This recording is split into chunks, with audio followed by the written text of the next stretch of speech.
ಆ ಕಾಲದಲ್ಲಿ ಅನಸ್ತೇಷ್ಯ ಇಲ್ಲ, ಅಡ್ವಾನ್ಸ್ಡ್ ಮೆಷನ್ಸ್ ಇಲ್ಲ, ಆದರೂ ಅವರ ತಂತ್ರಜ್ಞಾನ ಎಷ್ಟು ಅದ್ಭುತವಾಗಿತ್ತು.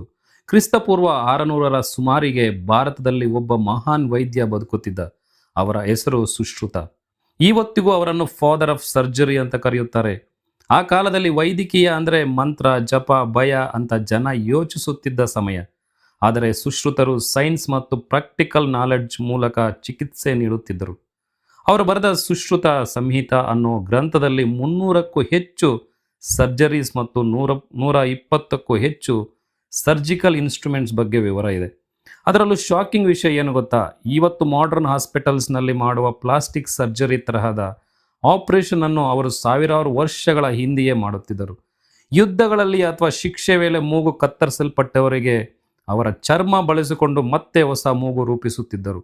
2600 ವರ್ಷಗಳ ಹಿಂದೆ ಭಾರತದಲ್ಲಿ ಪ್ರಾಕ್ಟಿಕಲ್ ಮೆಡಿಕಲ್ ಟ್ರೈನಿಂಗ್ ನಡೆಯುತ್ತಿತ್ತು. ಇದು ಇಂದಿನ ರೀಕನ್ಸ್ಟ್ರಕ್ಟಿವ್ ಪ್ಲಾಸ್ಟಿಕ್ ಸರ್ಜರಿಗೆ ಫೌಂಡೇಶನ್ ಅನ್ನೋ ಮಟ್ಟಿಗೆ ಪ್ರಸಿದ್ಧಿ ಪಡೆದಿದೆ. ಅಷ್ಟೇ ಅಲ್ಲ, ಕಣ್ಣು ಮಸುಕಾಗುವ ಕಾಂಟ್ರಾಕ್ಟ್ ಆಪರೇಷನ್ ಕೂಡ ಅವರು ಮಾಡುತ್ತಿದ್ದರು.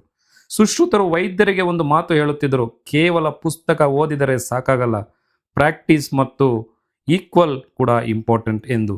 ಅವರು ಸರ್ಜರಿ ಪ್ರಾಕ್ಟೀಸ್ ಮಾಡಲು ತರಕಾರಿಗಳ ಮೇಲೆ, ಹಣ್ಣುಗಳ ಮೇಲೆ ಟ್ರೈನಿಂಗ್ ಕೂಡ ಕೊಡಿಸುತ್ತಿದ್ದರು. ನೀವೇ ಇಮ್ಯಾಜಿನ್ ಮಾಡಿ, ಇವತ್ತು ನಾವು ಫಾರಿನ್ ಟೆಕ್ನಾಲಜಿ ನೋಡಿ ವಾವ್ ಅಂತ ಹೇಳುತ್ತೀವಿ, ಆದರೆ ನಮ್ಮ ಭಾರತದ ಇತಿಹಾಸದಲ್ಲೇ ವರ್ಲ್ಡ್ ಚೇಂಜಿಂಗ್ ಸೈನ್ಸ್ ಅಡಗಿದೆ. ಈ ಪ್ರಪಂಚ ಸರ್ಜರಿ ಕಳೆಯೋದಕ್ಕೆ ಮುಂಚೆ ಭಾರತ ಸರ್ಜರಿ ಮಾಡುತ್ತಿತ್ತು. ಇದು ಕೇವಲ ಹಿಸ್ಟರಿ ಅಲ್ಲ, ಭಾರತೀಯ ಬುದ್ಧಿವಂತಿಕೆಯ ಪವರ್.